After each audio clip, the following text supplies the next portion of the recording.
नमस्कार आदाब, मैं रज़ा अंसारी, हिंद वॉइस पर आपका स्वागत है। तालिबान को लेकर, अफगानिस्तान को लेकर लगातार आपसे अपडेट कर रहे हैं। आपको बताया कि किस तरह से अशरफ गनी की वापसी पर मोहर लग चुकी है। तो दूसरी तरफ अब आपको बताते हैं कि जिस तरह से तालिबान ने अफगानिस्तान पे इंटरिम गवर्नमेंट यानी कि कुछ मुद्दत के लिए जो टेम्पररी गवर्नमेंट बनाया है उसकी घोषणा या हो सकता है कि उसको लेकर शपथ ग्रहण का सिलसिला भी शुरू हो जाए, क्योंकि जिस तरह से अफगानिस्तान के में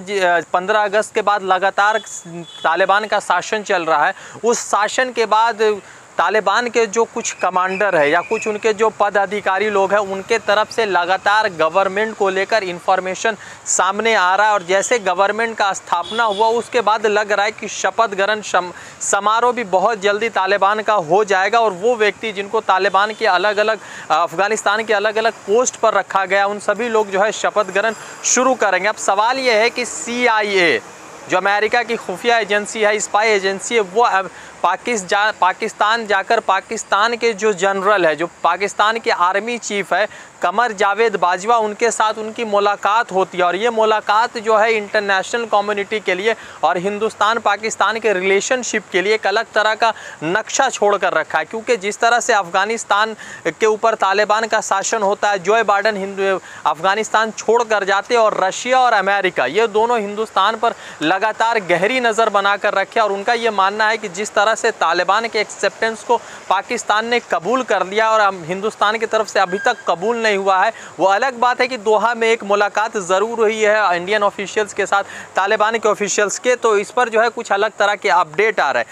कमर जावेद बाजवा से जो है CIA के डायरेक्टर विलियम बर्नेस की मुलाकात होती है, क्या बातचीत होती है, किन मुद्दों पर बात होती है, उस पर कोई अपडेट नहीं है। मगर ये ज़रूर है कि अब जो है तालिबान की हुकूमत साजी में या तालिबान के गवर्नमेंट में CIA और अमेरिका बहुत बड़ा फॉर्मेशन के रोल प्ले करेगा और बहुत इंपॉर्टेंट रोल जो है प्ले करने वाला। इसीलिए कमर जावेद बाजवा जो पाकिस्तान के आर्मी चीफ है उनके साथ मुलाकात हुई है और बहुत जल्द राष्ट्रीय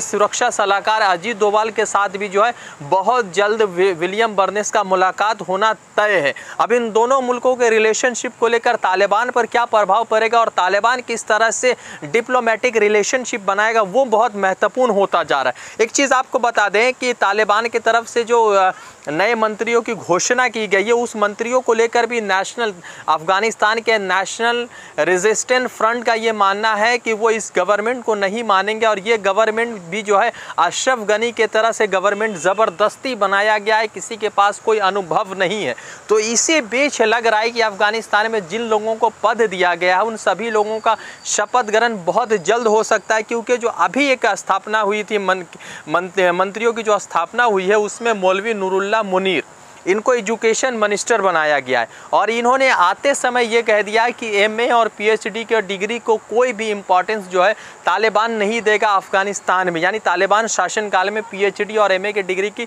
कोई महत्वपूर्णता नहीं रहेगी, कोई उस पर इम्पोर्टेंस नहीं रहेगा। तो लग रहा है कि बहुत जल्दी जो है गवर्नमेंट का इन्फॉर्मेशन हो जाएगा, गवर्नमेंट के शपथ ग्रहण हो जाएंगे और जिस तरह से 1996 से 2001 तक लगातार जो है तालिबान शासन कर रहा था, लग रहा है कि 2021 से शासन शुरू हो जाएगा। ये सब चीज़ें अपडेट आ रही है, मगर जो सबसे महत्वपूर्ण अपडेट है वो है कि विलियम बर्नेस जो CIA के डायरेक्टर है उनकी कमर जावेद बाजवा के साथ मुलाकात हुई है और बहुत जल्द जो है अजीत डोभाल के साथ मुलाकात होने वाली है। अफगानिस्तान में तालिबान फिलहाल 2 दिनों से शांत बैठा हुआ है और सवाल ये भी उठ रहा है कि अब डिप्लोमेटिक रिलेशन हिंदुस्तान के कैसे बनेंगे अफगानिस्तान पर, वो भी बहुत महत्वपूर्ण होता नजर आ रहा है। रज़ा अंसारी की रिपोर्ट, हिंद वॉइस के लिए। जुड़ते दूसरे अपडेट के साथ, धन्यवाद।